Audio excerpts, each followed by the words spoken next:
उद्बोधन को सुनने के लिए हम सब बेसब्री से इंतजार कर रहे थे।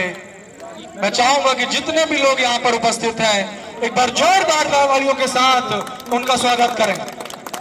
मजा नहीं आई, खिलाड़ी हैं ये आप लोग। एक बार जोरदार तालियां दाऊ साहब के लिए मैं आमंत्रित करूंगा सम्मानीय दाऊ साहब को। एक बार दाऊ साहब ने मेरे से कहा था कि मुझको युवा बोला करो, तो मैं युवा दाऊ साहब को आमंत्रित करूंगा उद्बोधन के लिए। यहाँ पर उपस्थित सभी खेल प्रेमी बंधुओं, एक मैच टूर्नामेंट यहाँ मैदान में हो रहा था जिसको आज हम देखने के लिए आए हैं, लेकिन एक मैच मेरे घर में भी हो रहा था। पिछले 15 दिन से हो रहा था मैराथन मैच नूर के और मेरे बीच में। वो इस पे उतारू थे कि आपको अतिथि के रूप में यहाँ पर आना ही है। मैं इसे कह रहा था कि मुझे अन्य काम भी है और रात के समय में मुझे भी थोड़ा तकलीफ भी हो जाती है, लेकिन वो मानने के लिए तैयार नहीं। और अंत में हुआ ये कि इस टूर्नामेंट का कौन हारेगा कौन जीतेगा ये तो अभी समय बताएगा, लेकिन मैं हाथों के साथ में रहूँगा क्योंकि मैं तो शुद्ध हार गया।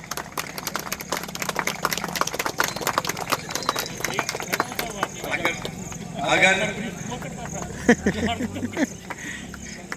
जहाँ तक खेल का प्रश्न है बंधुओं, मुझे बड़ी खुशी होती है जब मैं देखता हूँ कि हमारे क्षेत्र के युवा लोग अपने अन्य उल जुलूल कामों में न रह करके और खेल के मैदान में अपने खेल का प्रदर्शन करते हैं। खेल के संबंध में एक चीज ध्यान में रखिए कि खेल कई प्रकार के होते हैं। एक खेल तो होता है व्यायाम के दृष्टि से हम खेलते हैं कि हमारे शरीर को हम स्वस्थ रखें।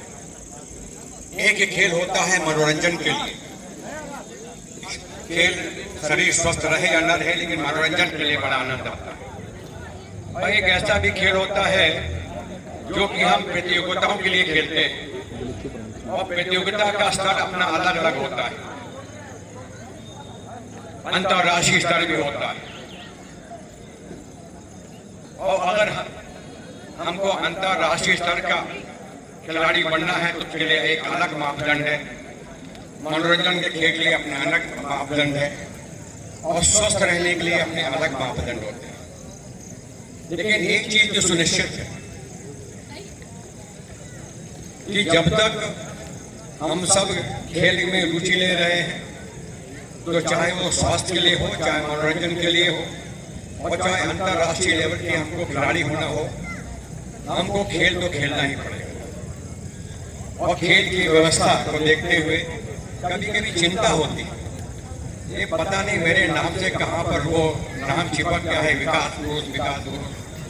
वो सब इन नेताओं का काम है कहना विकास पुरुष। अभी कुछ विकास नहीं हुआ बंधु, अभी बहुत कुछ विकास करना है। 2-4 सड़कें बन गई, 2-4 बिजली के खंभे लग गए, इससे विकास नहीं करते। खेल की जगत में विशेषकर जो अधोसरना हमको देना चाहिए था जनता को, वो अभी तक हम नहीं दे पाए। और यही कारण है कि अंतर्राष्ट्रीय जगत में हमारा खेल का प्रदर्शन बहुत अच्छा नहीं है। लेकिन धीरे धीरे हम देखने लगे कि कुछ खेलों में हमने जो अवसर दिया लोगों को, तो उन्होंने बहुत अच्छा स्थान प्राप्त कर लिया है। जैसे क्रिकेट के खेल में, अब क्रिकेट के खेल में हमको शर्म नहीं लगती है बंधुओं, जब हम मैदान में करते हैं। हार जीत किसी की भी हो, हार जीत होते रहती है।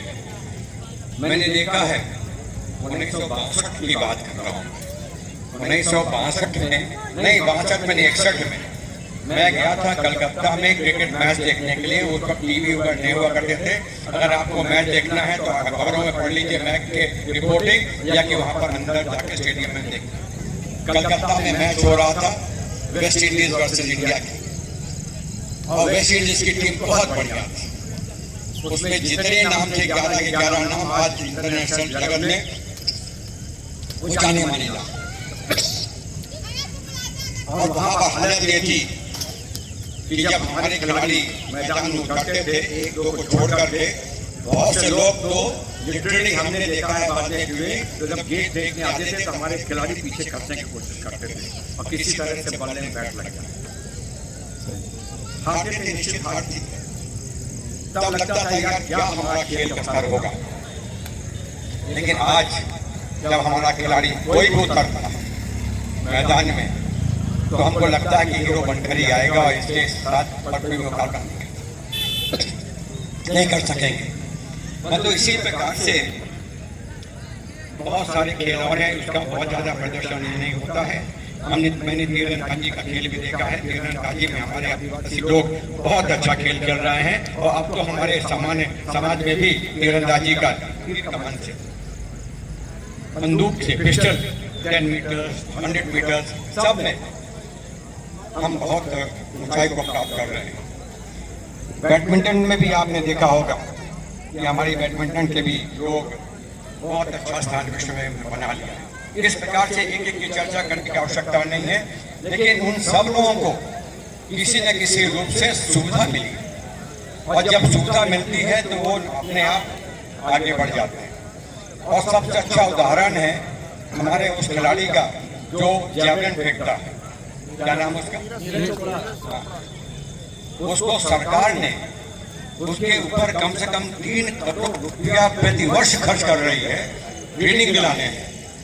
जब इतनी बड़ी राशि खर्च होती है तब कभी एक बालक, एक भारतीय 140 करोड़ में इंटरनेशनल लेवल पर तैयार होता है। लेकिन हमारे पास अभी इतना सामर्थ्य नहीं है कि हम ये सुविधा सामान को दे दें, लेकिन जितना पहले हुआ करता था उससे आज बहुत ज्यादा सुविधा हो। अपने नागौद की चर्चा करें, एक छोटा सा मैदान हुआ करता था, अभी उस दिन बैडमिंटन हॉल का उद्घाटन करने का अवसर मुझे मिला, चर्चा हुई वहाँ पर। हमारे यहाँ कॉलेज का मैदान है, हमारे यहाँ फुटबॉल का मैदान है, क्रिकेट का मैदान है, फुटबॉल का मैदान है, 3 मैदान है, लेकिन हम इतने में ही खुश हैं। लेकिन बंधु आपको जान करके आश्चर्य होगा कि ऑस्ट्रेलिया में 10,000 जनसंख्या का, नागौद में तो 35,000 है जनसंख्या, बहुत छोटी, उससे ज्यादा भी हो रही है। 10,000 जनसंख्या के गांव में 3 फुटबॉल फील्ड, 2 क्रिकेट फील्ड और 2 गोल्फ के फील्ड तैयार रहते हैं और सारी सुविधाएं। और उन देश के लोगों के साथ जब हम मुकाबला करते हैं और हम उनको परास्त करके आते हैं तो बहुत बड़ी सराहने की यह बात है। मेरा यह प्रयास है कि मैं नागौद में इस प्रकार का इंफ्रास्ट्रक्चर डेवलपमेंट करूं, इस प्रकार के मैदान यहाँ पर तैयार हो, इस प्रकार की कोचिंग की सुविधा यहाँ पर मिले, हमारे बीच में जो खिलाड़ी खेलना चाहें उनको हम पर्याप्त सुविधा दे सकें। लेकिन वो तभी संभव है, वो जब मुझे खुशी होती जब इस प्रकार का माहौल में देखता हूँ। और जब नीरस चेहरे, जब हम खेल की बात कर रहे हैं तो उनको कहीं यहाँ वहाँ की चर्चा कर रहे हैं, तब लगता है क्या लगता है हमारा ये समाज तैयार नहीं है। लेकिन यहाँ का ये माहौल देख करके मुझे लग रहा है, और वहाँ का उस दिन बैडमिंटन का जो मैंने माहौल देखा था वहाँ का देख करके मुझे ऐसा लग रहा है कि नागौद के युवक बिल्कुल तैयार हैं, केवल सुविधा की उनको आवश्यकता है। यदि सुविधा मिल जाएगी तो कोई न कोई स्थान को प्राप्त कर सकते। मेरा यह प्रयास रहेगा। एक की मैं घोषणा नहीं करना चाहता हूँ, घोषणा करने मुझे आनंद भी नहीं आता है, लेकिन हम प्रयास करते हैं कि हम एक पर्याप्त व्यवस्था नागौद में खेलने का एक वातावरण बन जाए, ताकि यहाँ जब सारी जगह जब चर्चा हो तो लोग कहें कि खेल की सुविधा अगर आपको देखना है तो नागौद में चले। और यदि हम इस प्रकार से करेंगे तो मुझे पूर्ण विश्वास है कि अभी आपको जो कठिनाइयाँ आ रही हैं वो कठिनाइयाँ नहीं आएंगी। हर साल एक मैदान को तैयार नहीं करना होगा, हर वर्ष जब आप इस प्रकार का आयोजन करेंगे तो पत्तियां नहीं लगवाना पड़ेगा, क्या बात है, तालियां करना नहीं पड़ेगा, सब अपने आप बने रहने चाहिए। सिर्फ मैदान में उतरे और हम खेलना चालू करें। एक बात पर अंत में मैं संकेत देना चाहता हूँ, हमारे यहाँ पर आजकल टूर्नामेंट की नकल करना बहुत होता है, या रोज टूर्नामेंट नहीं होता और खेल हम देख रहे हैं, कमेंट्री भी आ रही है, तो हम अपने आंखों से क्या देख रहे हैं, कमेंट्री की क्या आवश्यकता है। लेकिन वो कमेंट्री भी सुनते थे ना, तो हमको जब तक कमेंट्री नहीं आती, मजा नहीं आता अपना, जब हमको हम जो खेल देख रहे हैं। और कमेंट्री करने वाले की शैली होनी चाहिए जो उत्साह भर दे जाकर के हमारे, चाहे हमको दिखे जाने दिखे जाकर के उत्साह बढ़ना चाहिए, मतलब उसकी आवश्यकता नहीं है यहाँ पर। लेकिन खेलने के लिए अगर आपको एक दिन का 2020 का मैच खेलना है तो दिन में आपको 365 दिन आपको 2 घंटा 3 घंटा प्रैक्टिस करना पड़ेगा, तब कहीं जाकर के वो सब प्राप्त। एक छोटा सा उदाहरण देता हूँ। अभी हम दोनों बात कर रहे थे, हम बात कर रहे थे यार हम भी खेल सकते हैं, मैंने कहा बिल्कुल खेल सकते हैं। लेकिन फिर मैंने धीरे से कहा था कि कल मैं जब बैडमिंटन की चिड़िया मारने की कोशिश कर रहा था तो चिड़िया हाथों से खो जाया करती थी, हाथ में घुमाता था सीधे। अब ये हिम्मत मत करो, मन में बना लो कहाँ खेल सकते हैं, खेल नहीं सकते हम जाकर के। लेकिन हम ये उत्साह जरूर चाहते हैं कि हम खेल सकते हैं। बंधु, मुझे बड़ी खुशी हुई है कि आप सब लोगों ने ये आयोजन किया है। मैं आयोजकों को भी बधाई देना चाहता हूँ, उन्होंने इतना बड़ा आयोजन किसी से बगैर पैसा लिए हुए अपने सामर्थ्य से उन्होंने तैयार करके टूर्नामेंट का आयोजन किया है, बहुत ही सराहनीय है। मैं उनको अपने तरफ से शुभकामनाएं देता हूं कि ये इसको वो निरंतर जारी रखने में सामर्थ्य हो। बिल्कुल और खेल को प्रोत्साहित करने के लिए ऐसा कुछ वातावरण बनाइए कि यहाँ पर इतनी बड़ी संख्या में हमारे दर्शकों के आने की आवश्यकता नहीं है, लेकिन खेल का मैदान युवाओं से भरा है, हर कोने में खेल होना चाहिए। जब मैं यहाँ से निकलता हूँ तो मैं देखता हूँ कि एक टीम वहाँ खेल रही है, एक वहाँ खेल रही है, एक वहाँ खेल रही है। अभी मैं पप्पू से बात कर रहा था, हम लोग सोच रहे थे कि हम इस मैदान को थोड़ा विकसित करेंगे, लेकिन दूसरी बात मन में आ रही है कि अगर हम इसको विकसित करके और सिर्फ 15, 20, 25 लड़कों के खेलने के लिए बना देंगे तो ये जाते वाले युवक वो कहाँ जाएंगे। तो उन युवकों को भी तो मैदान चाहिए खेलने के लिए, प्रैक्टिस करने के लिए। तो उनको केवल 22 गज की पिच चाहिए, वो पिच में प्रैक्टिस कर सकते हैं, मैच खेला करेंगे यहाँ पर।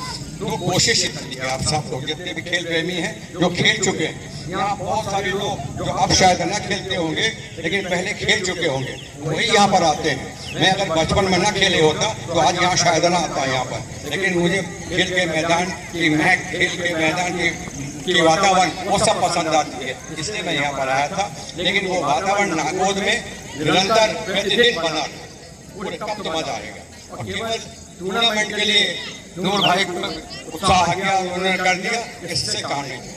बिल्कुल अगर 12 महीना नहीं दिखेगा तो अगले साल यदि भगवान ने जीवित रखा मुझे तो मैं फिर नहीं आऊँगा। लेकिन अगर 12 महीने जब मैं ना घर से आऊँगा, अकेले जाऊँगा, मुझे लड़के खेलते हुए मिलने चाहिए, दिखने चाहिए। और जो भी सुविधाएं आप कहोगे उन सुविधाओं को उपलब्ध कराने की मेरी जिम्मेदारी मैं करता हूँ। मैं हर से कोशिश करूँगा सुविधाएं को आप सबको दो, और सभी खिलाड़ी बंधुओं को अपनी ओर से हृदय से बहुत बहुत शुभकामनाएं और बधाई। धन्यवाद बहुत धन्यवाद साहब। जैसा कि हमने पहले ही अनाउंस कर दिया, लेकिन हमारे आयोजन समिति चाह रही थी कि लाइट की व्यवस्था करा दी जाए, लेकिन आप ये केवल जोरदार तालियां साहब के लिए, दोनों ही खिलाड़ियों के खिलाड़ियों